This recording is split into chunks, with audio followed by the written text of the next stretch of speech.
to Veterans Memorial Stadium here just after 8:30 in the evening on August 31st, where Glacier Peak has opened up a 28-10 lead at halftime here, Tim Boyle. And how did they do it? Well, they did it by kind of like what we saw last year. A lot of Sean Elledge got in the mix. We had Josh May getting in the mix a lot. Baruch, the new guy, the ghost of Evan Nelson. He was getting in the mix. A lot of high-tempo offense. Baruch, first half, 3 catches for 108 yards and 2 touchdowns. Sean Elledge, 3 catches, 38 yards, but a big one to set up the second touchdown. And he also has 1 touchdown for Mr. Elledge. So, again, it's on. Number 5 and number 21. The race is on for the touchdown. Kind of like what we saw last year. Now, Lake Stevens is in a little bit of a hole here. They're on the road against a good Glacier Peak team. It's difficult. It's going to be difficult for them to come back from 28-10. They're going to have to get something going early. So that's going to take them out of their game plan a little. And O'Neill is what, averaging?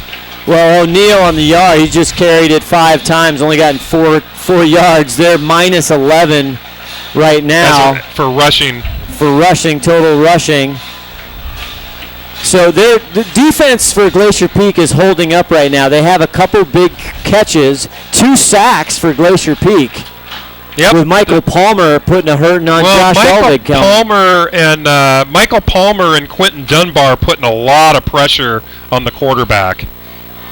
So the quarterback's throwing away a lot of balls, and it's strictly because he's got so much pressure coming at him. For Lake Stevens, Tevin Gray, number 2 catches for 57 yards and 1 touchdown. Again, as the clock strikes, we're just about to start the third quarter here. We hope you're enjoying Glacier Peak football on the Snohomish Times Sports Network, STSPN.com. We hope you, if you've had any audio issues or video issues, please let us know. Scott at SnohomishTimes.com, Tim at SnohomishTimes.com, editor at SnohomishTimes.com. You can check out our Facebook page at STSPN.com as well. Let us know. We have a lot of new toys going on.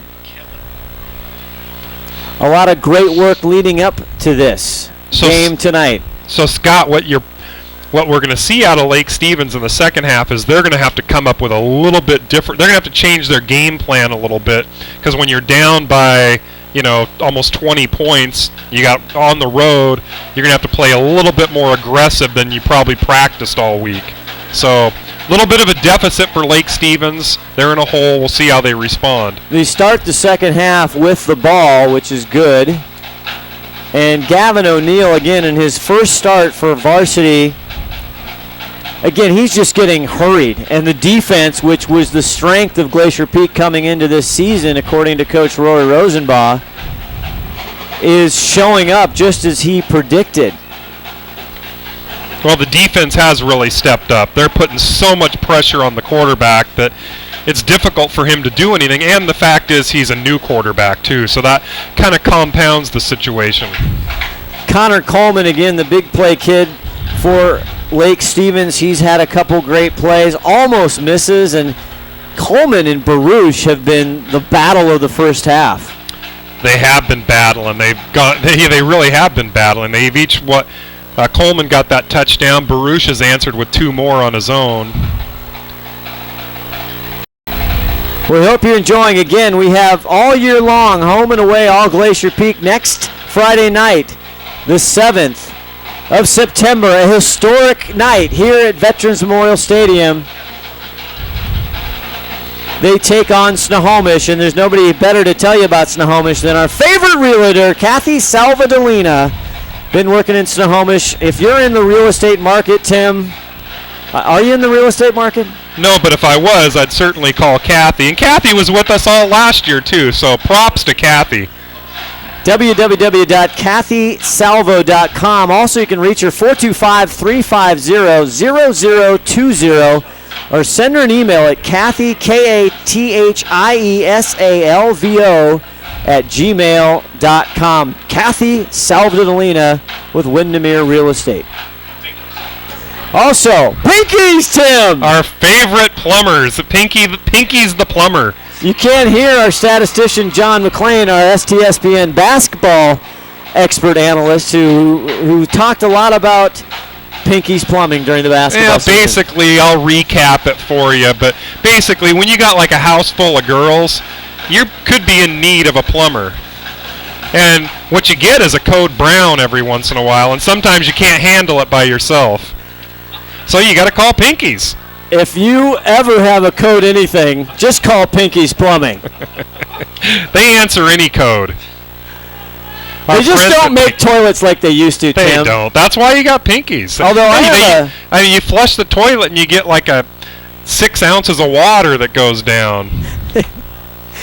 Pinky's Plumbing is a great sponsor. Happy to have them. Also, stick around for the Twisted Lime Pub post-game show.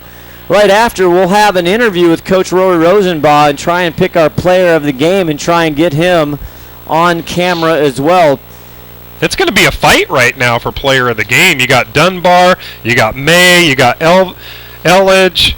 You know, Palmer's putting up some good numbers, so it's going to be interesting. Right now, it's neck and neck with about 4 guys. I got to go, honestly. Chris Becerra, 13 for 21 through the air, 194 yards, 3 touchdowns. As they squib kick it, they tried for an onside, but it's covered up by number 3, I believe. Number 6. Number 6, Kobe Jones for the Vikings.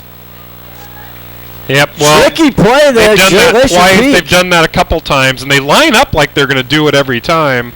Well, the bad news is now Lake Stevens gets the ball on the 48-yard line. Everybody's starting off with this short field. 28-10. You see the score on the top right-hand corner of your screen as Gavin O'Neill goes back, fakes. He's got Palmer in his wickets. Now he loses him and slides just across the 50 into Glacier Peak territory. And again, Palmer's all over him, kind of breaks up the play, has to do something different and try to make something out of it. Good effort by him to get back to the line of scrimmage, though, because he was about to be sacked for about a 12-yard loss. They're going to give him, Tim, a gain of 2, leaving him at 2nd and 8, right at the mid-stripe line, the 50. Number 5, Marcus Baruch there came up and made sure that O'Neill was sliding. Single setback for O'Neill. Offense kind of looks like what Glacier Peak did all last year. Stand up, look at the coaches, get a different play. Gavin O'Neill now claps his hands, but there is a whistle on the field. I think they might have called a timeout before the play.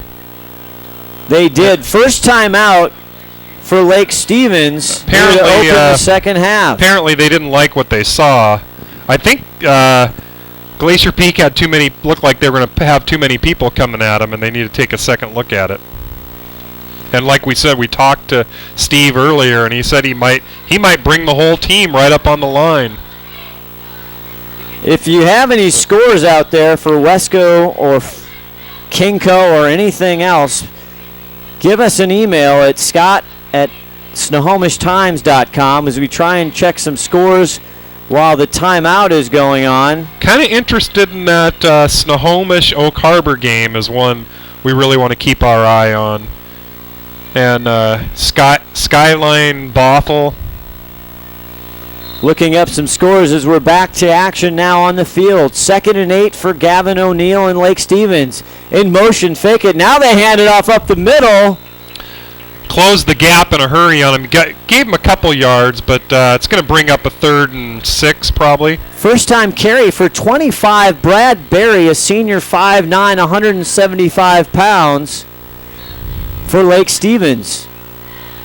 3rd and 4 is what they have on the board. Gavin O'Neill now back, rolls to the right. Palmer chasing, Elvig almost there. Elvig gets up again, he loses him.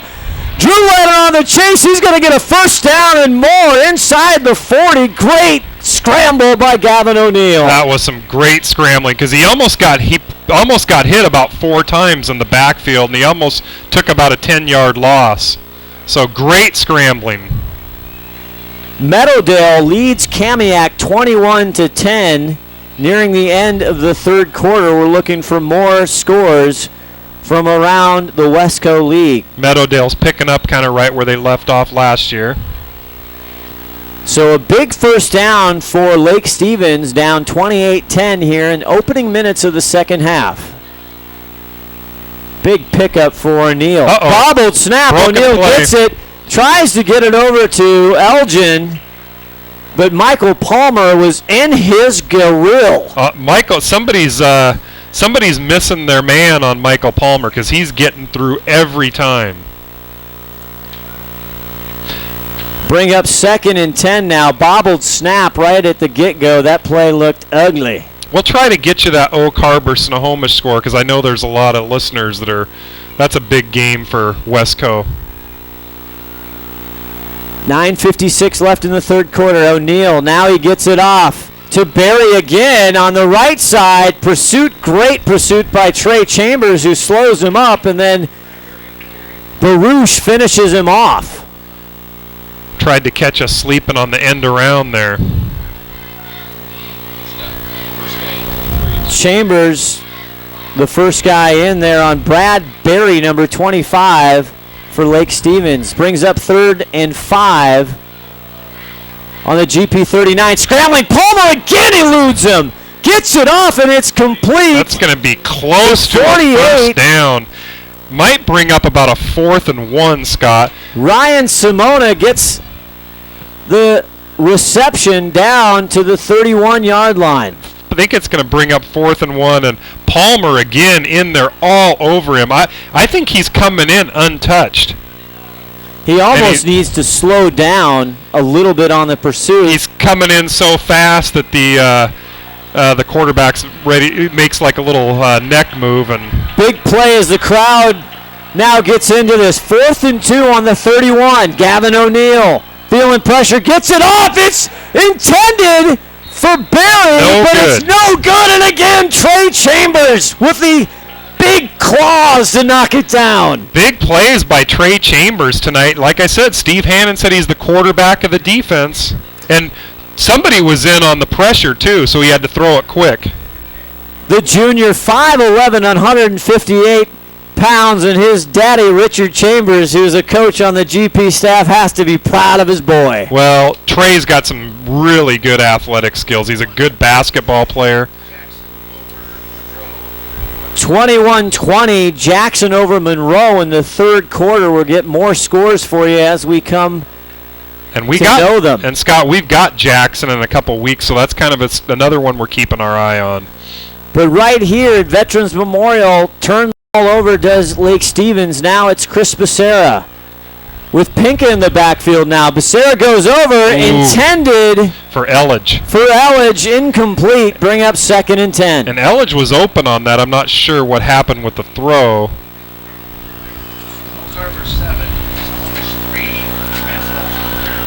Oak Harbor 7, Snohomish 3.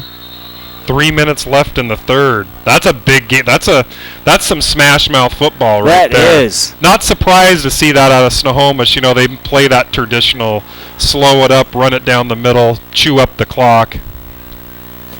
Again, more discussions here in downtown Snohomish. As Becerra looks on, he's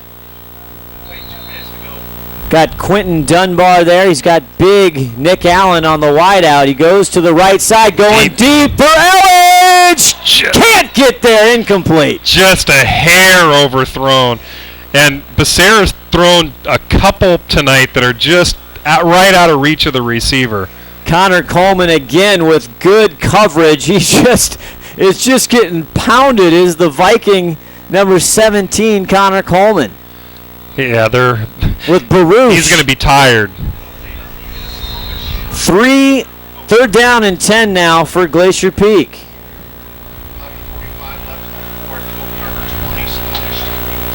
Oak Harbor now getting a bigger lead, 20-3 over Snohomish, 11:45. Right here, Chris Becerra goes back. It's intercepted by number 22 on Lake Stevens. He's got it now at the 35. It's Sander. The Vikings, Sander comes up with a huge interception and takes it all the way down to the Glacier Peak 25-yard line. Well, unfortunately, I think that was just a bad thrown pass by Becerra. Exactly what Lake Stevens is looking for. They need a big turnover. They need to get some points on the board. And Michael Newley, the offensive lineman for GP, able to bring the Viking down, but they'll have 1st and 10 on the GP 26. Gavin O'Neill back to pass again. Flicks it over, tries to get it to number 2. He had big number 51 there coming in on the coverage there, rushing the quarterback. And here, Scott, Lake Stevens really has to score. They can't blow this series here. Tevin Gray, the intended receiver right there. Now we've got Baruch on the near side. It gets it over to Coleman. It is complete at the 23-yard line. Chewing up the clock a little bit with these. Josh May on the coverage now. Leave them 2nd and 10 on the field. It says 3rd down. Baruch comes off. Now O'Neill gets it up to a wide open Tevin Gray again. Tevin having a big night. He catches it at the 21. Josh May was on the tackle there. Had good. They had good containment. They were rushing, giving him pressure, but O'Neill's doing a real good job of getting that ball off under pressure. Quentin Dunbar took a shot at Elgin. Here's the handoff to Krentz, and he's crushed up behind the line of scrimmage. Glacier Peak coming up with a big play. That was 3rd and 1, Scott. Having a discrepancy on the field, it said 4th, and on the scoreboard it says 3rd down.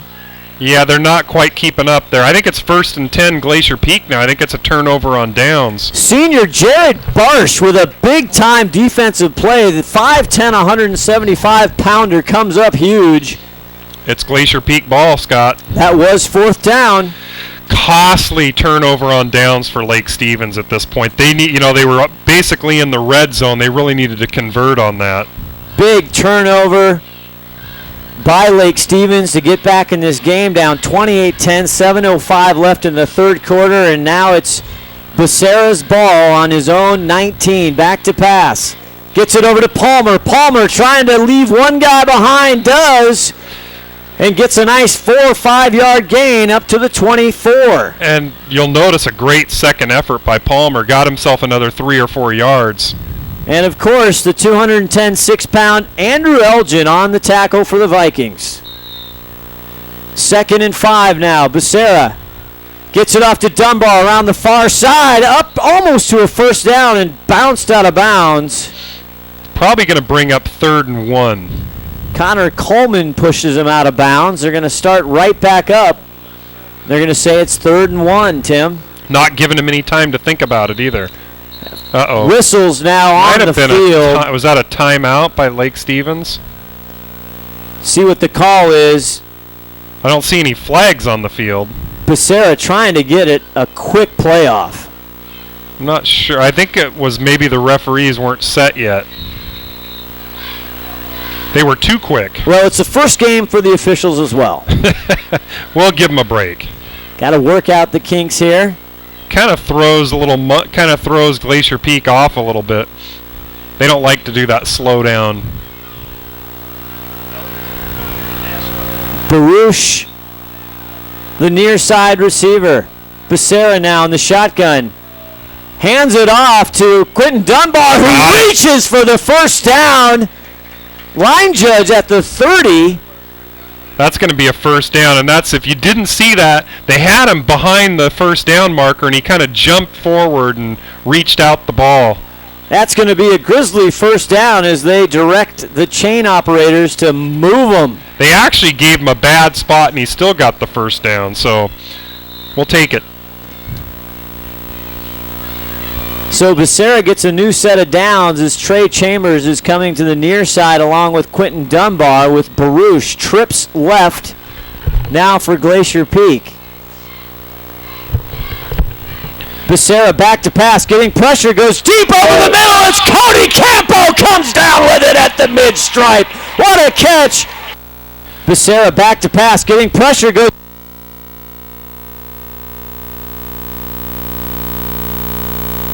And Scott, where does Cody Campo come from all of a sudden? Cody Campo played in the beginning of the season last year, missed some time, couldn't finish, and he's back as Becerra hands the ball off to big Michael Palmer, but a good play up front by 14 Taylor Shea. Again, I've said it a couple times tonight, but they're not having much success going up the middle. They need to get that ball around the defensive end, and then they seem to be having some great success.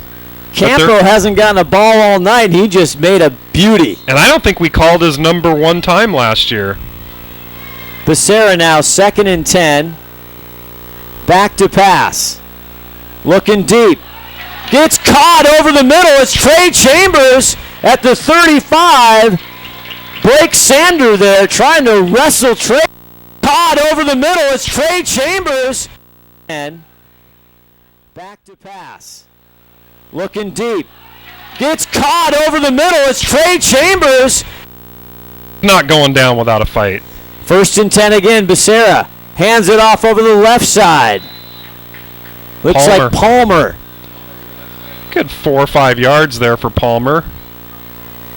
Looks like the rhythm now, Tim. Now they are getting really likes, and they're going over big left side. You got Nate Stanstrom there. You got big number 57, Michael Newley. 2nd and 6. Becerra flips it over to Austin Hines, but he is crushed in the backfield by guess who? Coleman. Andrew Elgin. Oh, Elgin. They're both been all over the place. I can never remember the guy's name. It's hard. It doesn't roll off your tongue like peanut butter and jelly. So Glacier Peak now, that's a good defensive play by Elgin, putting him at 3rd and 8 on the Viking 32-yard line. 4:12 left to go in the third quarter, 28-10 Glacier Peak. Baruch and Trey Chambers on the near side for receivers. Palmer in the backfield, Austin Hines in the slot. Becerra back to pass, going deep. He looked for Trey Chambers! And he drops it. It looked like he had it for a second. Gavin O'Neill on the cover. He's going to want that back. Himself for that. 4th and 8 now on the Viking 32-yard line, and they're going to go for it.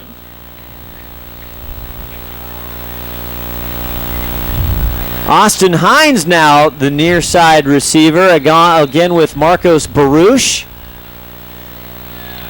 Becerra back to pass, has to get to the 29. It's caught and it's down under the inside the 19. We're Becerra back to pass, has to get to the 29. It's caught and it's down under Josh May. Tanner Krenz for.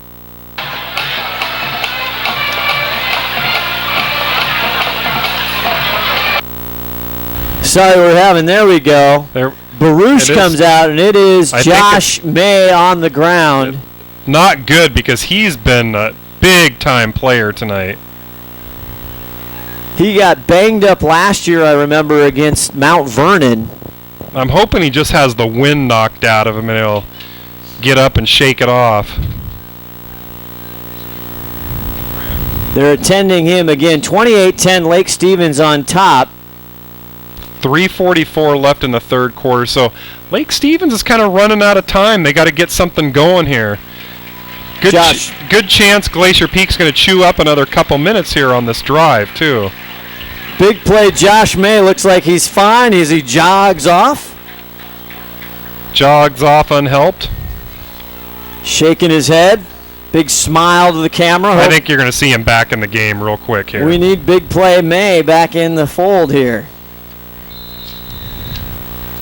3:42 left in the third quarter. Again, stay tuned for the Twisted Lime Pub post-game show. Fast forward a couple hours, and Scott and I are going to be sitting in the Twisted Lime. We will. Tim will be right down on the field. Hope we're going to catch Coach Rowe with an interview as Becerra now with a big 1st down and 10 on the Vikings 20. Back, and he is hammered. Fumble. It's recovered, though. I think it was Elgin in big 57. Michael Newey recovered. Heads-up play by very Newey. Heads up. Those are hard to see by the offensive linemen because they're not looking for those fumbles. Andrew Elgin, everything he has advertised, he has been a force. Well, I think you're looking at you're probably looking at an all-first-team Wesco player there, without a doubt. Maybe offense and defense. Puts him all the way back to the 30-yard line. Now 2nd down and 20 for quarterback Chris Becerra. Back to pass. A little shovel to Cody Campo off the top of his fingertips. Incomplete. That'll bring down up 3rd and 20. Good coverage again by Connor Coleman. 3rd and 20. They're in 4-down territory for the most part. You're going to look for Rowe to try to get about 12 of those yards back on this play. Even though Becerra missed that, still gaudy numbers. 13 for 21, 194 yards, 3 touchdowns. Heck of a night for Chris Becerra. It's a very good debut for him. Kind of quietly having a good night. Baruch still leading all receivers with 108 yards so far. 3rd down and 20. Becerra goes deep. He's got a wide open Nick Allen. He catches it. Touchdown, Glacier Peak. Just like that. Wow, and he hit him right on the numbers. It was a perfect ball right over his shoulder. The big fella, Nick Allen, comes up huge. He was wide open. He absolutely dusted quarterback Gavin O'Neill playing in the back for his safety. And I think Becerra might be in the lead right now for the game ball, and he might get the interview afterwards here, Scott. Corwin Branson on to perform the extra kick. Branson Corwin again. He kicked a lot of extra points last year. Well, they had to ice his knee a couple times after some of those games. It is up, and it is good. With 2:27 left to go in the 3rd quarter, it's Glacier Peak 35, Lake Stevens 10. You're watching Glacier Peak football on the Snohomish Times Sports Network. Hey sports fans, do you want to know when and where your favorite teams in the Westco Conference are playing? Who won the game last night and what the current standings are? Well, it's easy to find out on westcoathletics.com. The information is entered by athletic directors and coaches, so you know it's accurate and up to date, making westcoathletics.com the place to view official scores, schedules, standings, and photos for all the schools and all the sports in the Westco Conference. Follow us on Twitter and Facebook and check out westcoathletics.com, the official website of the Westco Conference.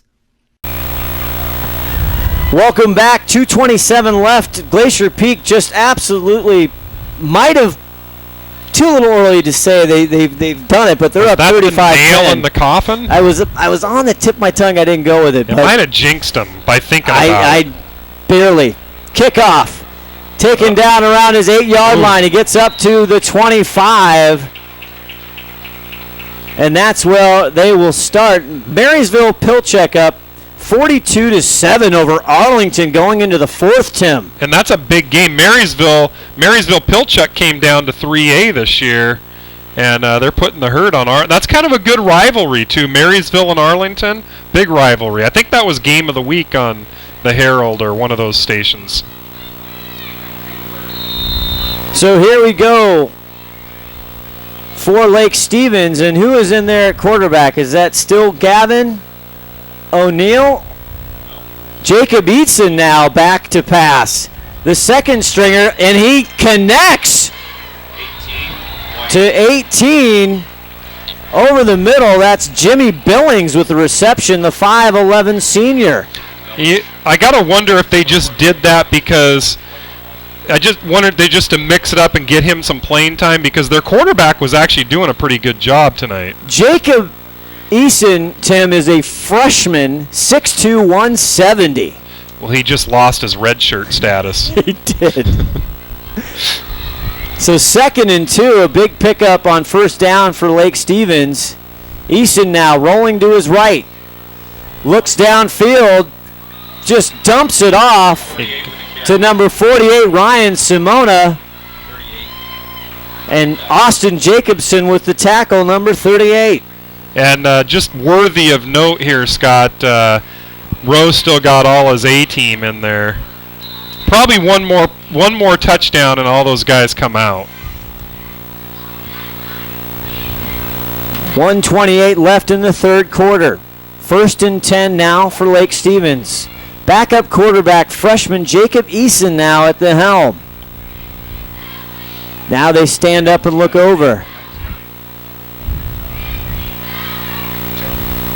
Almost an offside on Lake Stevens. They clap. He takes it. Now he dumps to the right. Overthrown, trying to get to Tevin Gray. Good coverage there by Austin Jacobson. Interesting we haven't called his name as we haven't. He plays a position where you don't call his number very often, you know, in fairness to him. Tevin Gray having a decent night. 3 catches for 62 yards, averaging 20 plus a catch with 1 touchdown. I see Josh Elvig is in there on the line. It is 2nd and 10 for Eason. Jacob Eason, his father, one of the coaches, Tony Eason, on the Lake Stevens staff. The freshman getting some playing time here tonight in the opener. Now there's delay whistles of game, and delay. I think that was. They were camping out up there. I could have brought my sleeping utensils. And I think they didn't like what they had going on. They were about to get delay of game, so now they called a timeout on Lake Stevens. Well, with 1:04 left in the third quarter, 35-10 Glacier Peak. And the clock's running out quick on Lake Stevens, so I'm not sure what the philosophy was on the quarterback change, but I didn't think O'Neill was doing that bad of a job. Jacob Eason has connected a couple times when he first got in. Nice play up to start the series. Now they're at 2nd 10 on their own 36-yard line. Again, stay tuned after the game. We're just about almost into the fourth quarter for the Twisted Lime Pub.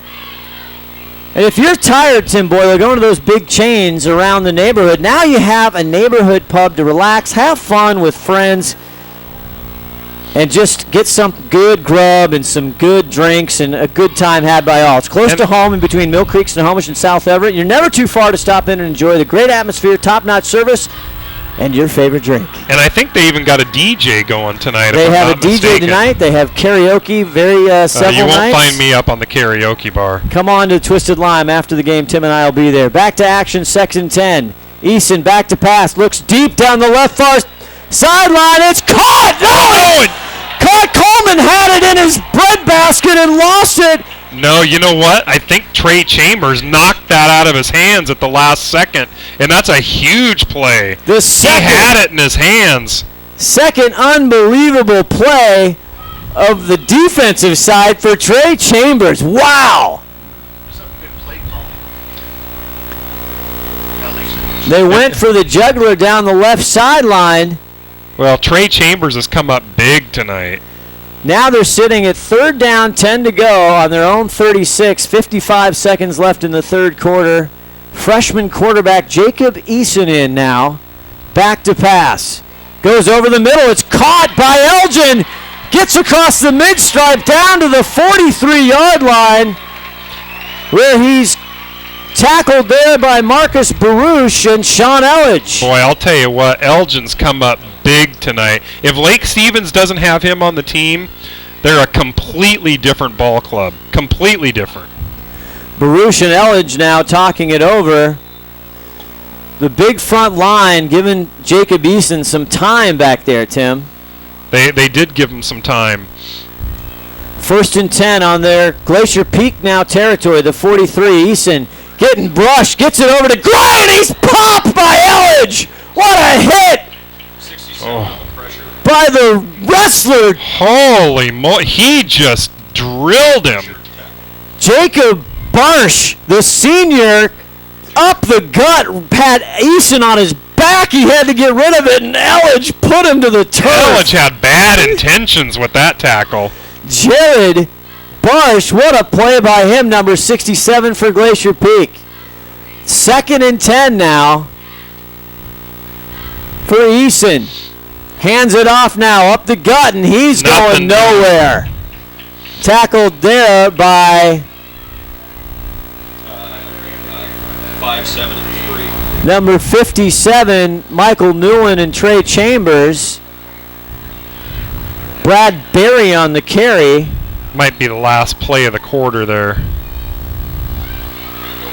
3rd and 9, 3 seconds left, 2-1. They're not going to get it off. And that'll do it for the third quarter. Our score, Tim Boyle, on opening night here in downtown Snohomish, the Grizzlies 35, the Vikings 10. And you're enjoying Glacier Peak football on the Snohomish Times Sports Network. Well,